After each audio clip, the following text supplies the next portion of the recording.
بسم اللہ الرحمن الرحیم۔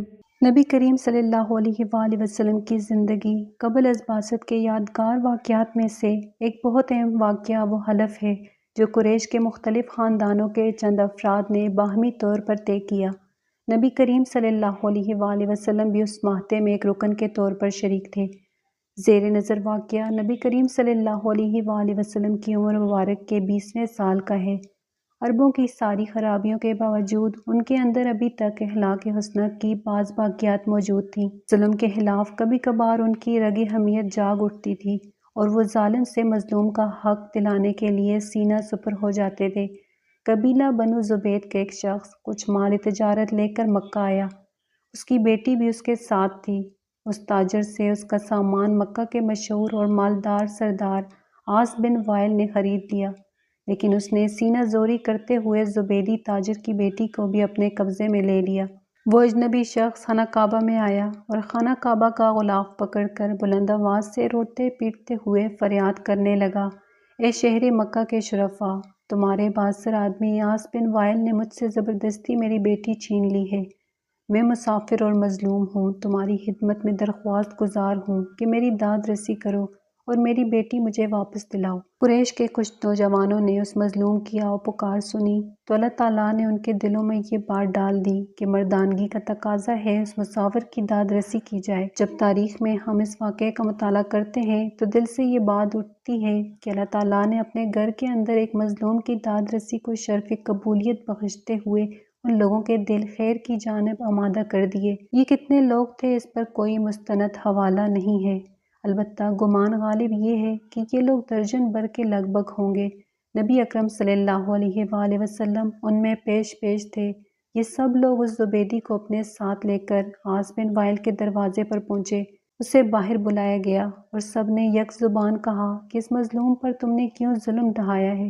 اس ظالم نے کہا، میں نے کوئی ظلم نہیں کیا، وہ لڑکی کنیز ہے۔ جب مال کا سودا کیا تھا تو یہ لڑکی بھی میں نے اس شخص سے خرید لی تھی۔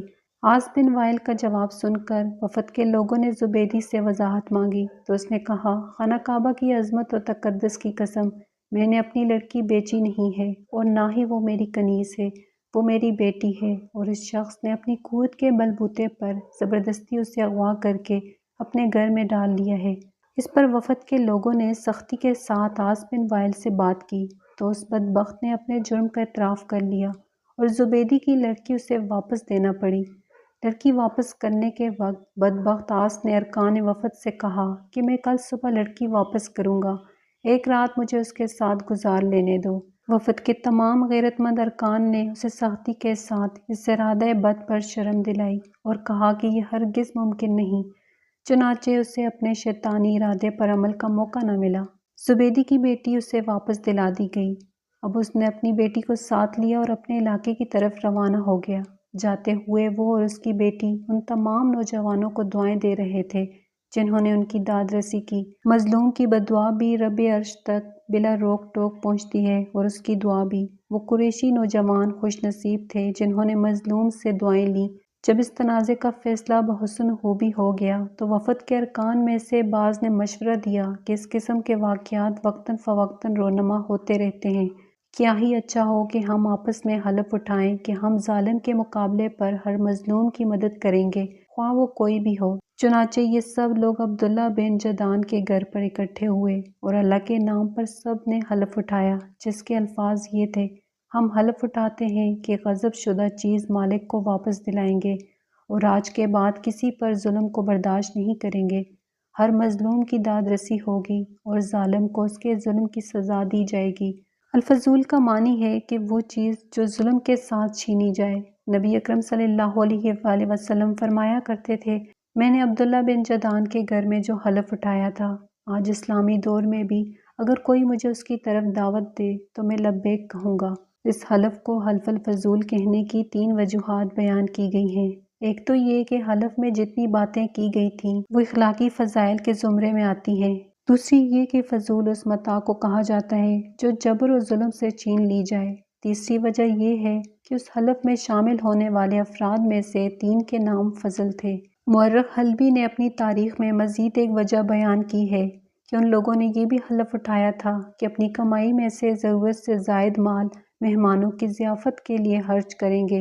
ابن کثیر نے لکھا ہے کہ 3 ارکان حلف اس نام سے موسوم تھے: الفضل بن فضالہ، الفضل بن وادہ، الفضل بن الحارث۔ یہ ابن قتیبہ کی روایت میں بیان ہوئے ہیں، جبکہ ابن کثیر نے دوسری روایت مورخ سہیلی کے نام سے لکھی ہے اور اس میں یہ نام آئے ہیں: الفضل بن شرح، الفضل بن ودا اور الفضل بن فضا۔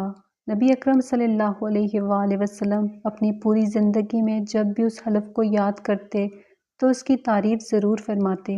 ایک مرتبہ آپ نے فرمایا: عبداللہ بن جدعان کے گھر پر میں نے جس حلف میں حصہ لیا تھا، مجھے اس کا اتنا احترام ہے کہ اگر کوئی مجھے سرخ اونٹوں کا گلا بھی پیش کرے تو میں اس کو ہرگز نہیں توڑوں گا۔ آج دور اسلام میں بھی مجھے کوئی اس حلف کی طرف بلائے گا تو میں اس کا مثبت جواب دوں گا۔ زمانہ جاہلیت میں قریش کے اہل خیر نے جتنے اچھے کام کیے ہیں ان میں سے ایک بہت عظیم کارنامہ ہے۔ نبی کریم صلی اللہ علیہ وآلہ وسلم کی بعثت سے قبل اس واقعے کا ظہور اللہ کی طرف سے ایک خاص نعمت تھی جس پر نبی کریم صلی اللہ علیہ وآلہ وسلم نے ہمیشہ اللہ کا شکر ادا کیا۔ اس حوالے سے ایک اور دلچسپ روایت ہے جس کے مطابق ولید بن عتبہ بن ابی سفیان، حضرت امیر معاویہ کا بھتیجا، اور حضرت حسین بن علی رضی اللہ عنہ کے درمیان ایک تنازع پیدا ہوا۔ ولید جب مدینہ کا گورنر مقرر ہوا تو اس نے اپنی قوت کے بلبوتے پر سیدنا حسین بن علی رضی اللہ عنہ کی ایک جائیداد جو ذو المروہ کے مقام پر تھی قبضے میں لے لی اور گورنری کا رعب جمانے لگا۔ حضرت حسین رضی اللہ عنہ گورنر ہاؤس میں تشریف لے گئے اور آپ نے فرمایا: اے ولید، تم میری جائیداد سے قبضہ اٹھا لو، اگر ایسا نہیں کرو گے تو میں اللہ کی قسم کھا کر کہتا ہوں کہ پھر میں اپنی تلوار نکال لوں گا اور مسجد نبوی میں کھڑے ہو کر اعلان کروں گا کہ اہل ایمان، آج پھر حلف الفضول کو دہرانے کا لمحہ آ گیا ہے۔ عبداللہ بن زبیر رضی اللہ عنہ بھی اس وقت وہاں موجود تھے۔ انہوں نے فرمایا کہ میں اللہ کی قسم کھا کر کہتا ہوں کہ حسین کا حق اگر واپس نہ کیا گیا تو میں بھی اس کے حصول کے لیے اپنی تلوار نکال کر اس کے ساتھ کھڑا ہو جاؤں گا، پھر یا تو اس کا حق دلوا کے رہوں گا یا جان کی بازی لگا دوں گا۔ حضرت مسعود بن محرمہ بن نوفل زہری تک یہ بات پہنچی تو انہوں نے بھی یہی اعلان کیا جو عبداللہ بن زبیر نے کیا تھا۔ پھر اس تنازع کی خبر حضرت عبد الرحمن بن عثمان بن عبداللہ تیمی تک پہنچی تو انہوں نے بھی وہی الفاظ دہرائے۔ والی مدینہ ولید بن عتبہ کو جب اس صورتحال کا پتہ چلا تو اس نے حضرت حسین کا حق انہیں واپس دے کر راضی کر لیا۔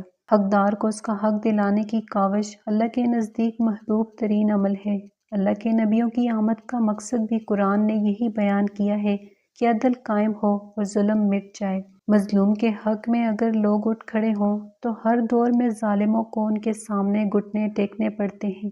المیہ یہ ہوتا ہے کہ معاشروں کے اندر بے حسی اور ذاتی مفادات کی سوچ پختہ ہو جاتی ہے، نتیجتاً ظالم منہ زور ہو جاتا ہے اور مظلوم بے بس و مجبور ہو کر دھکے کھاتا پھرتا ہے۔ سنت رسول صلی اللہ علیہ وآلہ وسلم جس قدر واضح ہے کہ ظلم کا خاتمہ شان مومنانہ اور فرض عین ہے، آج اس جذبے کو پھر سے زندہ کرنے کی ضرورت ہے۔